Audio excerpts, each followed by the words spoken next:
2013년 여름 훈련 집회 창세기 결정 연구. 창세기 1장에 묘사된 생명이신 그리스도를 체험함. 3주 2일 아침의 누림. 창세기 1장 7절부터 9절. 하나님께서 이렇게 창공을 만드시어 창공 아래에 있는 물과 창공 위에 있는 물로 나누시자 그대로 되었다. 하나님께서 창공을 하늘이라고 하셨다. 저녁이 되고 아침이 되니 둘째 날이었다. 하나님께서 말씀하셨다. 하늘들 아래에 있는 물은 한 곳으로 모이고 묻이 드러나라. 그러자 그대로 되었다.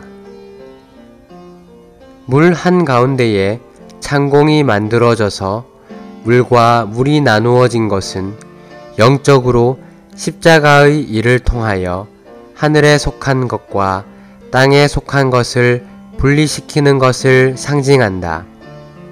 이것은 생명을 산출하기 위해 다섯째로 필요한 것이다. 묻이 드러나는 것은 생명을 산출하기 위해 여섯째로 필요한 것이다. 이 일은 셋째 날에 일어났는데 이 날은 부활의 날과 일치한다. 성경에서 바다는 죽음을 나타내고 묻은 생명을 산출하는 근원이 되시는 그리스도를 나타낸다. 묻이 드러난 후에 온갖 종류의 생명, 식물의 생명, 동물의 생명, 사람의 생명이 묻에서 산출되었다. 이것은 신성한 생명과 이 신성한 생명의 모든 풍성이 그리스도에게서 나온다는 것을 보여주는 예표이다. 그리스도는 교회를 조성하시기 위해 셋째 날에 죽음에서 나오시어 부활 안에서 생명을 산출하셨다. 오늘의 읽을 말씀.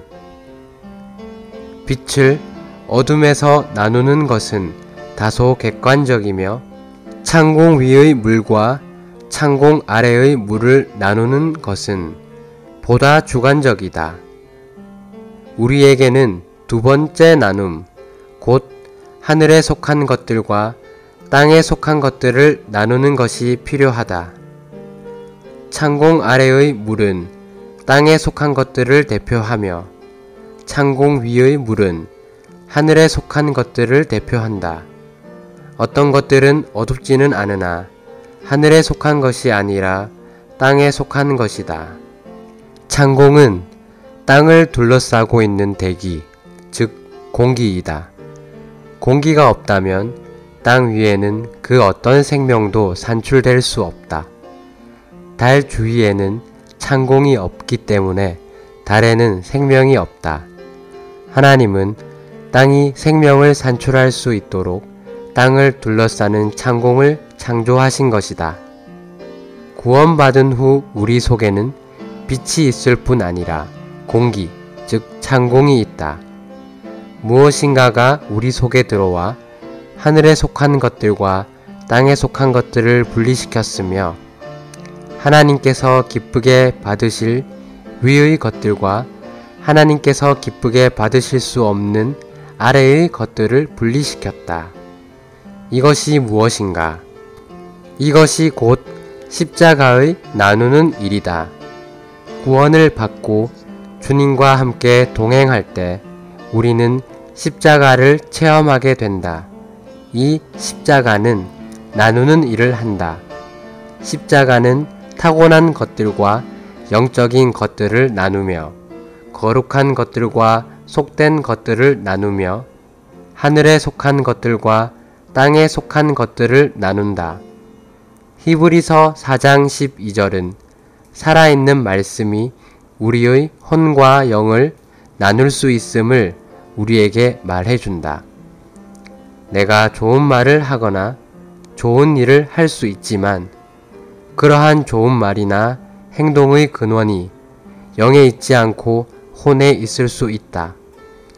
도덕적으로, 윤리적으로 혹은 인간적으로 말해서는 잘못이 없다. 그러나 영적으로 말할 때 그 근원은 하나님이 아니며 하늘도 아니다. 그것은 영에서 온 것이 아니라 혼에서 온 것이며 땅에 속한 것이다. 그러므로 우리에게 진보된 분별이 필요하다. 즉, 빛과 어둠을 분별할 뿐 아니라 영과 혼을 분별해야 한다. 둘째 날 다음은 셋째 날, 곧 부활의 날이다. 부활의 날인 셋째 날에 창공 아래에서 마른 땅이 드러났는데 이것은 생명을 산출하기 위한 것이다. 성경 전체에서 바다는 죽음을 나타내며 땅은 그리스도 자신을 나타낸다. 성경이 우리에게 말해주는 것은 하나님께서 여러 세대에 걸쳐 일하신 후 결국에는 바다가 없어지리라는 것이다. 예레미야서 5장 22절은 하나님께서 바다의 한계를 정하셨다고 말한다. 바다 속에는 귀신들이 있기 때문에 오늘도 하나님은 바다를 없애기 위해 여전히 일하고 계신다. 바다는 귀신에 속한 것, 마귀에 속한 것을 대표한다. 새 하늘과 새 땅에는 땅만 있을 뿐 바다는 없다. 사탄의 왕국에서 주된 부분을 차지하는 바다가 완전히 없어지게 된다. 주님을 찬양하자. 추가로 읽을 말씀. 창세기 라이프 스타디 3장.